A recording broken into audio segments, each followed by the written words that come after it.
प्यार से तो नमस्कार। अगर आप उत्तर प्रदेश पुलिस भर्ती 2023 की तैयारी कर रहे हो तो आपके लिए ये क्लास बहुत ही महत्वपूर्ण होने वाली है, क्योंकि इस क्लास में आपको कवर करने वाला हूँ उत्तर प्रदेश भाषा, बोली और साहित्य। उत्तर प्रदेश की भाषाएं कौन कौन सी है और साहित्य कौन कौन सी है, ये सभी टॉपिक आपको इस वीडियो में मैं कवर करने वाला हूँ। तो प्लीज़ तो वीडियो को पूरी देख लेना और वीडियो अच्छी लगे तो वीडियो को लाइक ज़रूर कर देना। तो इसमें सबसे पहले हमारा जो टॉपिक है, इसको मैं क्वेश्चन वाइज भी आपको लास्ट में कराऊंगा।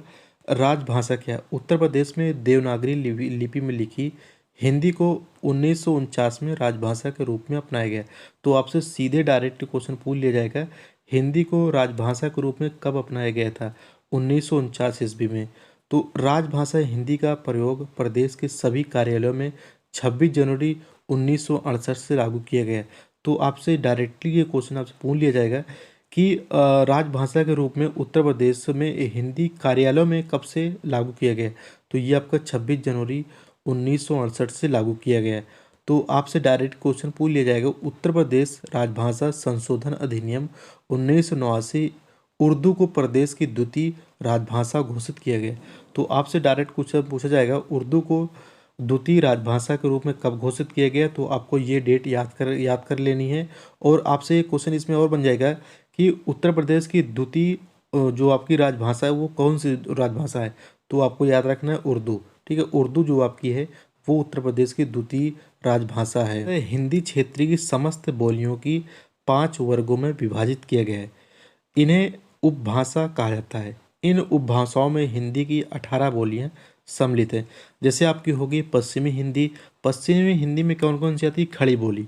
जो खड़ी बोली है कौरवी, ब्रजभाषा, बुंदेली, हरियाणवी, एक होती है बांगरू और एक होती है कन्नौजी। और आपकी जो पूर्वी हिंदी है उसमें कौन कौन सी बोलियां आती हैं? अवधी, बघेली, छत्तीसगढ़ी। और आपकी जो राजस्थानी हिंदी है, राजस्थानी हिंदी में आती है मारवाड़ी, पश्चिमी राजस्थानी, जयपुरी, ढूंढड़ी, पूर्वी राजस्थानी, मेवाती आती है, उत्तरी राजस्थानी आती है, मालवी और दक्षिणी राजस्थानी आती है। तो इसकी जो पीडीएफ है तो मैं आपको प्रोवाइड करवा दूंगा। पीडीएफ में आप लोग आसानी से मतलब कि अपना पेपर और कॉपी पे लिख लिख के आसानी से याद कर लेना। और आपको इस वीडियो को पूरी सतो देखना, तभी आपको ये समझ में आएगी। जो बिहारी हिंदी हमारी है वो भोजपुरी, मगही और मैथिली है। जो पहाड़ी हिंदी हमारी है गढ़वाली, कुमायूनी और नेपाली है। तो हमारा जो नेक्स्ट टॉपिक है यहाँ पे है कि उत्तर प्रदेश की प्रमुख बोलियां एवं उनके क्षेत्र। उत्तर प्रदेश की कौन कौन सी प्रमुख बोलियां हैं और उनके क्षेत्र कौन कौन से हैं, इसमें आपको कवर करने वाला हूँ। तो सबसे पहले हमारा नंबर पे है खड़ी बोली। तो खड़ी बोली का जो उपनाम है कौरवी।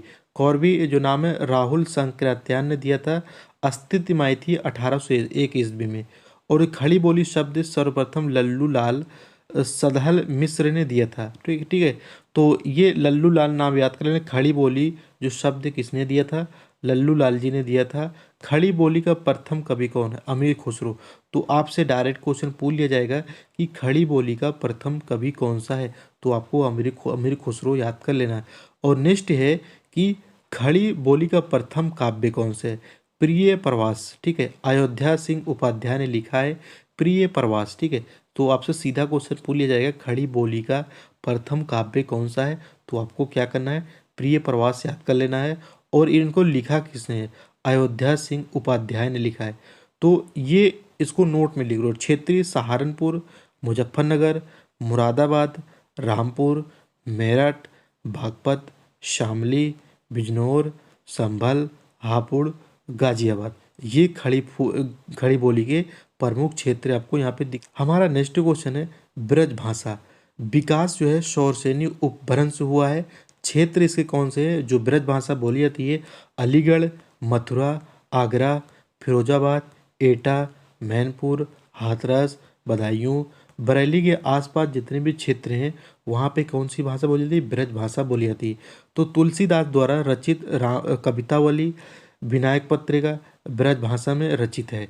तो आपसे सीधा क्वेश्चन पूछा जाएगा कि कवितावली या तो विनायक पत्रिका जो है वो किस भाषा में लिखी गई है? तो आपको इसको टिक कर देना, ब्रज भाषा में लिखी गई है। उसके बाद तीसरे नंबर पे है कि बुंदेली जो हमारी भाषा है इसका विकास किससे हुआ है? तो इसका विकास हुआ है शौरसेनी अपभ्रंश से हुआ है। तो इसका जो क्षेत्र है झांसी, जालौन, हमीरपुर, महोबा, ओरछा, उरई क्षेत्र में बोली जाती है। तो आपसे सीधा पूछ लिया जाए क्वेश्चन कि बुंदेलखंड का बुंदेली जो है वो हमीरपुर में बोली जाती है या नहीं बोली जाती है, आपसे डायरेक्टली सा तो क्वेश्चन ये पूछ लिया जाएगा। तो 4 नंबर का है बघेली। भारत में मतलब कि बघेलखंड क्षेत्र में बघेली भाषा बोली जाती है। तो सोनभद्र, प्रयागराज, बालाघाट, मंडाल मांडला, बांदा, फतेहपुर व हमीरपुर क्षेत्र में ये जो है बोली जाती है। अवधि विकास अर्धमागधी अपभ्रंश। तो इसका जो क्षेत्र है आप लोग यहाँ पे देख लो, इसका जो क्षेत्र है अवधि का, ये आपका लखनऊ है, प्रयागराज है, लखीमपुर खीरी है, और यहाँ पे अयोध्या है, गोंडा है, कानपुर, जौनपुर, मिर्जापुर, उन्नाव, बरेली, सीतापुर, बस्ती, बहराइच, बाराबंकी, सुल्तानपुर, प्रतापगढ़। मतलब आपका ये जो पूरा बेल्ट है ऐसा तो आपका लखनऊ से लेके प्रतापगढ़ तक, सुल्तानपुर तक, जौनपुर तक, ये इसमें अवधी भाषा बोली जाती है। ठीक है। और मतलब यहाँ पे भोजपुरी जो है, भोजपुरी आप लोग जानते हो कहाँ ज़्यादा बोली जाती है। भोजपुरी शब्द का प्रयोग रेमंड ने किया था। हिंदी भाषा में सर्वाधिक क्षेत्र द्वारा प्रयोग की जाने वाली बोली है। तो हिंदी भाषा में जो सबसे ज़्यादा बोली जाने वाली भाषा है वो भोजपुरी है। तो इसका जो क्षेत्र है आप लोग वाराणसी है, गाजीपुर है, जौनपुर है, मऊ है, चंदौली, गोरखपुर, देवरिया, कानपुर, आजमगढ़, बस्ती, सिद्धार्थनगर, कबीर, यहाँ पे अम्बेडकर नगर आदि क्षेत्रों में ये भाषा बोली जाती है। तो यहाँ पे नेक्स्ट टॉपिक है जो है उत्तर प्रदेश में भाषा की स्थापना। उत्तर प्रदेश हिंदी जो संस्थान है वो लखनऊ में है। तो आपसे डायरेक्टली क्वेश्चन पूछ लिया जाएगा उत्तर प्रदेश का जो हिंदी संस्थान है वो कहाँ पे है। इसकी जो स्थापना 30 दिसंबर 1976 में हिंदी भाषा व साहित्य के विकास और विभाजन प्रौद्योगिकी के मतलब कि विस्तार से हुई थी। हिंदी जो है जो गौरव पुरस्कार है, महात्मा गांधी पुरस्कार है, भारत भारती पुरस्कार है, राजीव पुरुषोत्तम टंडन पुरस्कार है, प्रतिवर्ष 10 लोगों को दिया जाता है। तो इन क्षेत्रों में आपको हिंदी क्षेत्रों में आपको पुरस्कार से तो दिया जाता है। तो उसके बाद है उत्तर प्रदेश संस्कृत संस्थान। स्थापना जो है उत्तर प्रदेश संस्कृत संस्थान की 31 दिसंबर 1976 को संस्कृत, पाली एवं प्राकृतिक भाषाओं तथा उनके साहित्यों के समग्र विकास हेतु दी गई है। तो यहाँ पे आप लोग देख लो कि ये विश्व भारती पुरस्कार, महर्षि वाल्मीकि पुरस्कार, महर्षि व्यास पुरस्कार, महर्षि नारद पुरस्कार, ये पुरस्कार सब तो यहाँ पे दिए जाते हैं हिंदी संस्कृत में। नेक्स्ट है कि उत्तर प्रदेश भाषा संस्थान। इसकी जो स्थापना हुई थी 24 दिसंबर 1994 भारतीय संविधान की 8वीं अनुसूची के अनुसार निर्दिष्ट भाषाओं के प्रचार प्रसार हेतु। तो आपसे डायरेक्ट कुछ क्वेश्चन पूछा जाएगा कि हिंदी जो है उसकी जो किस अनुसूची में रखा गया है। तो 8वीं अनुसूची आपको याद कर लेना है। माननीय काशीराम जन्म स्मृति महोत्सव के अवसर पर कई पुरस्कारों की घोषणा की गई है। माननीय काशीराम स्वाभिमान पुरस्कार में कितने 2.5 लाख रुपए नगद पुरस्कार दिया जाता है। रामाबाई साहित्य सम्मान पुरस्कार 2 लाख दिया जाता है। और संत कबीर सम्मान पुरस्कार आपको 1.5 लाख रुपए दिया जाता है। और यहाँ पे हिंदी एकेडमिक प्रयागराज, ठीक है। और इसकी जो स्थापना हुई है 29 मार्च 1927 ईस्वी को हुई है। उद्देश्य क्या है, हिंदी तथा उनके अन्य की भाषा उर्दू, भोजपुरी, ब्रज, अवधी आदि के मतलब कि साहित्यों का संरक्षण, वृद्धि, उन्नति तथा प्रोत्साहन हेतु। तो इसमें जो पुरस्कार राशि दी जाती है वो कि गुरु गोरखनाथ शिखर सम्मान 5 लाख रुपए दिया जाता है। गोस्वामी तुलसीदास सम्मान मतलब कि 6 लाख दिया जाता है, मतलब कि 2,60,000 रुपये दिया जाता है। और महावीर प्रसाद द्विवेदी सम्मान 2 लाख रुपये देता है। और महादेवी सम्मान जो है 1 लाख रुपये आपको दिया जाता है। ये सम्मान राशि आपको दी जाती है। अब हमारा नेक्स्ट है कि उत्तर प्रदेश के प्रमुख साहित्यकार। तो उत्तर प्रदेश के कौन कौन से जो हैं वो प्रमुख साहित्यकार हैं और उनका जन्म स्थान कहाँ कहाँ है। जैसे रामचंद्र शुक्ल जो हैं इनका जन्म स्थान है बस्ती में है।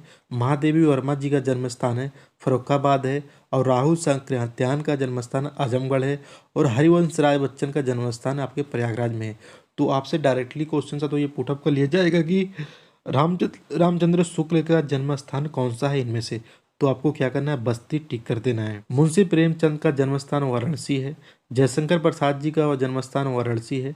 जायसी मलिक मोहम्मद जायसी जी का जन्म स्थान रायबरेली है। और मैथिली शरण गुप्त जी का जन्म स्थान झांसी है। जैनेन्द्र कुमार जी का अलीगढ़ है। और भारतेंदु हरिश्चंद्र जी का वाराणसी है। तुलसीदास जी का जन्म स्थान कासगंज है। अज्ञे का जन्म स्थान कुशीनगर है। और यहाँ पे नेक्स्ट है अमृतलाल नागर जी का जन्म स्थान आगरा है और यशपाल जी का जन्म स्थान आपका फिरोजपुर है।